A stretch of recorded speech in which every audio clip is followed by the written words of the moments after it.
Well, welcome back everyone, it's Nicola Cairncross here, and today I'd like to talk to you about the law of attraction and whether I believe in it and whether in fact I use it, because somebody asked me the other day. I got thinking about it this morning and the question about whether I believe in it and use it, because I was listening to Robert Breedlove talking to Max Kaiser on his What is Money show podcast, and they were talking about the art of Bitcoin, and it's a very much more philosophical conversation, which is one of the things I appreciate a lot about Robert Breedlove. He doesn't just talk about what Bitcoin is and what it can do for you and what it's doing for the world. He talks about how it changes people. In fact, Max Kaiser, I think, coined the phrase, "You can't change Bitcoin, Bitcoin changes you." And it does seem to have a rather magical effect on people. So I was enjoying that conversation very much, and it got me thinking about the whole law of attraction thing. And I've had several brushes with the law of attraction, and I thought you might be interested if I told you about them and then told you what my conclusions are at the very end. So stick around. I first came across a form of the law of attraction with my friend Marlene. I got to know Marlene when I was about 15 or 16, and she was about 2 or 3 years older than me. So she had all the exciting things that I wanted out of life. She had a car, she had a flat, and she had a boyfriend, and she was tall and slim and blonde, all the things that I wasn't. But we became friends anyway, and we stayed friends for many, many years. And the thing that Marlene did, that looking back now was making a difference in her life vis-a-vis the law of attraction, was that she used to write lists every single day. She'd write lists of things she had to buy, people she had to see, jobs she had to do, and things she wanted out of her life. She was actually working as an air hostess for British Airways at the time. I think she'd just got the job.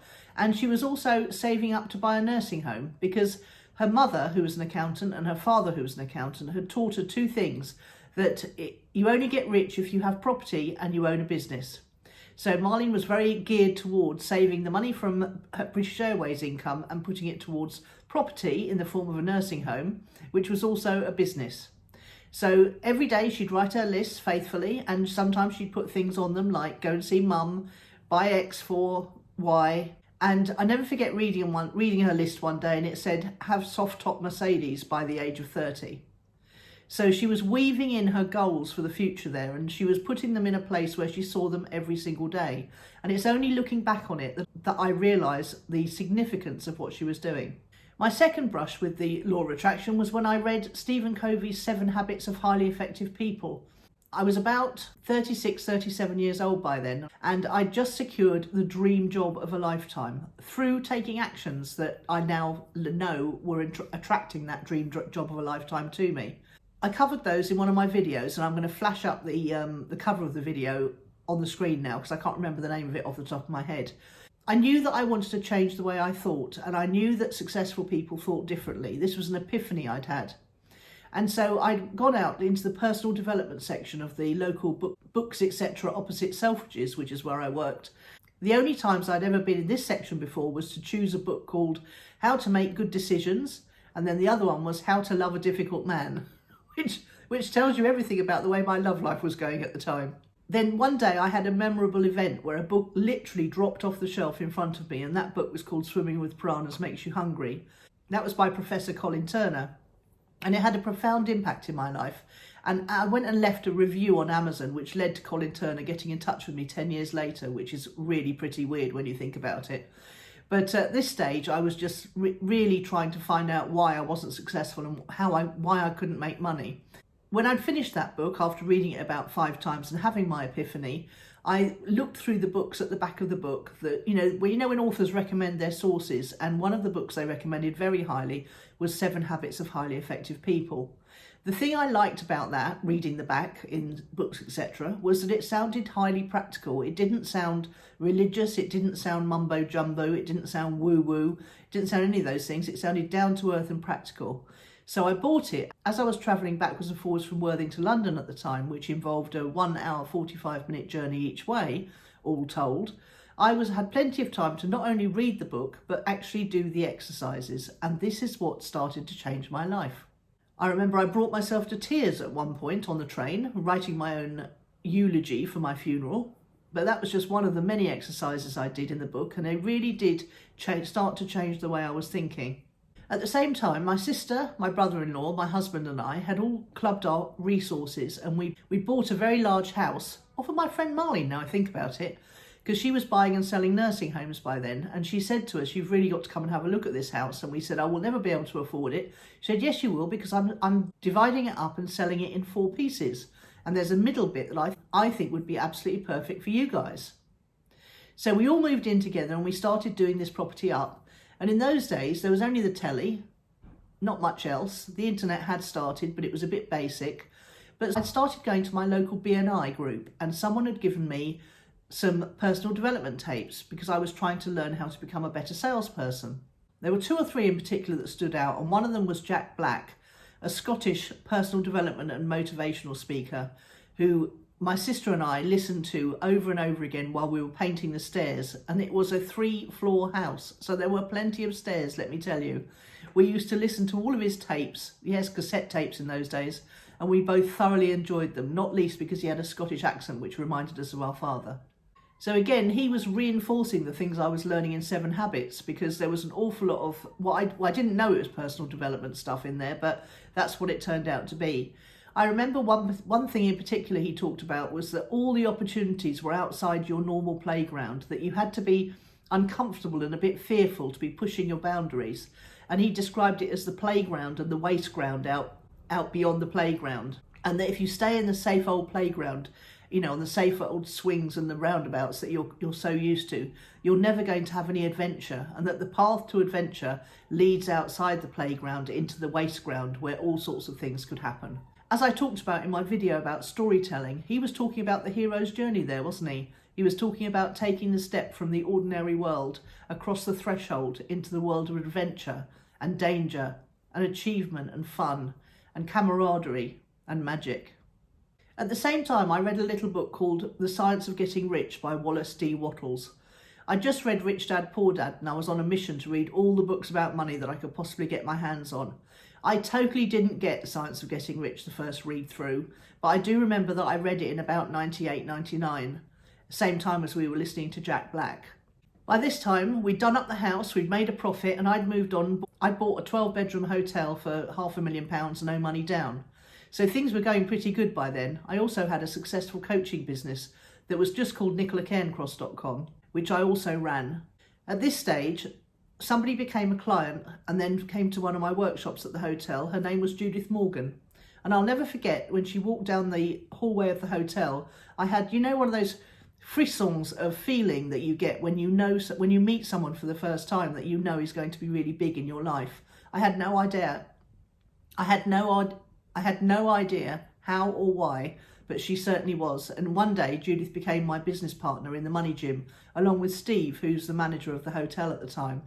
I remember Steve and I looked at each other as she walked down the hotel, and we just thought, oh, we've got a live one here. And so it was to be. She turned out to be a very influential person in my life, and she actually became the financial director of the money gym, my newly renamed business. Now, Judith was extremely woo-woo. She'd been an accountant and a financial director to many people who went on to become household names. She had all sorts of businesses going. She had a cleaning company that went across several counties. She had a travel agency in Fulham. She had an accountancy in Fulham. And when she sold one of those businesses, she took about 2 years off, and that was when I met her. She was trying to decide what to do next with her life, and she was going around to all sorts of workshops and seminars, and she was attending all sorts of podcasts and webinars, and that's how she'd come across me. But she'd also gone quite far down the rabbit hole on the law of attraction and all things woo-woo, and she really is still very strongly in that world now, and she uses that to great effect when she's coaching her particular kind of clients, which are artists. She's able to speak their language. If you listen to any of our old Own It podcasts, of which there are 270 odd, you'll hear us laughing, and in fact me teasing her sometimes about how woo-woo she is, but she didn't care about that at all. She just loved it all. I was still quite sceptical at that point.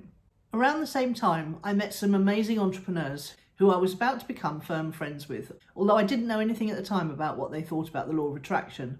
All I knew was they were charismatic, they were successful, and they were great fun to be around. That, of course, was Pete, Greg and Andy. I went on holiday with my sister Sarah, and in my favourite place in Greece, I read a book called Synchronicity, The Inner Path of Leadership by Joseph Jaworski. I highly recommend it. It's a rattling good read, and it tells the story of a burnt-out lawyer who takes himself off for a couple of years to travel around the world and to find out whether this thing that he's heard about called synchronicity really worked, and if he could turn it to work for him. Synchronicity was in effect the law of attraction, and he basically spent the 2 years following his instincts and going around the world meeting not only his future wife, people who were working in the field of metaphysics. There was a very famous professor in Edinburgh, I remember from the book, and he went to visit with this chap who told him about the butterfly effect. And that is that every action somewhere in the world has a reaction somewhere else in the world. And so the butterfly effect and synchronicity seemed to me to be a lot more palatable kind of law of attraction because it was based in science. So I devoured that book and really enjoyed it enormously. And it remains one of my firm favourites to this day, as that's the book that gave me the idea for the entrepreneur's traps that I talk about in several of my videos. Around the same time, my sister Sarah met someone called Maggie, who had been very high up in the body shop, which was local to us. And as I say, she'd been a very professional and successful executive for that company. She'd actually left the company and she was now practicing as a Reiki healer, something I'd never come across before. My sister got very fascinated with all of this and actually studied with Maggie to become a Reiki healer too. And when the two of them practiced on me, not the same time, different times, I actually really did feel something, although I couldn't tell you what it was at all. I ended up going to Maggie as a customer because I had a car accident. She was trained and qualified as a sports therapist. So when my insurance paid out for me to go to see someone about my whiplash, I went to see Maggie because I thought she could help my sore neck. And not only that, but she practiced Reiki on me at the same time. And it was absolutely fantastic. I can't tell you what happens, but it's just a really great feeling, a really relaxing feeling. And you come out of there not only feeling physically better, but feeling emotionally better. Around 2006, the film The Law of Attraction came out and everybody was talking about it. However, I found it incredibly disappointing. While beautifully produced, I found that it didn't really have anything of substance. Or perhaps I was experiencing it like I'd experienced Wallace D. Wattle's book, The Science of Getting Rich. Perhaps I just wasn't ready for it yet. Anyway, I was very disappointed at the time and I continued to believe that the law of attraction didn't exist per se. Around this time, we were all becoming rather successful in the world of property and finance particularly. Business was going great, and then on the horizon loomed the global financial crisis. Lots of us lost a lot, and I lost nearly everything. But it came out of nowhere and it was so fast, and I spent quite a bit of time beating myself up about what had happened and trying to work out where I'd gone personally wrong and brought this into my life.